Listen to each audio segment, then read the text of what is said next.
Welcome to the InfoMullet YouTube channel. If you enjoy this content, please like or share.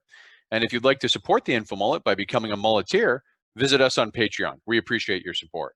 I talked about the positive feedback loops or the reinforcing feedback loops, which is simply saying an action creates a result which influences more of that action. To say it, which better says it with diagrams rather than words, that if the variable A increases, it leads to an increase in the variable B. And if B increases, A increases, and vice versa. So that's a reinforcing loop. These two actions keep increasing.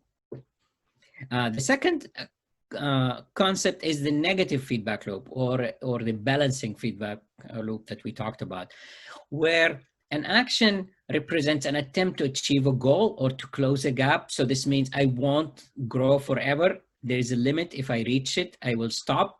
And also if I show it with a diagram, an increase in one variable, say A, will lead to a decrease in the other variable, and so on. So that this means this loop will not grow forever. It will reach a limit and stop.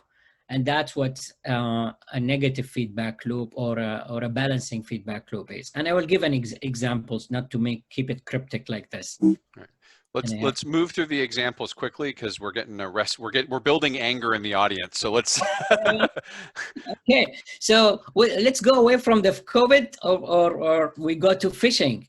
A feedback and a positive feedback loop is for fishes. The more fish we have, the more birth or recruitment. That's a positive feedback loop. And as we mentioned, that's a growth. And the negative feedback loop is with more fish, we have more death. We have more death, we have less fish. That's a negative feedback loop, and it declines. However, when we combine those two together, where we get, then the behavior will depend. If the reinforcing feedback loop or the birth is more than death, we will have a growth of the population.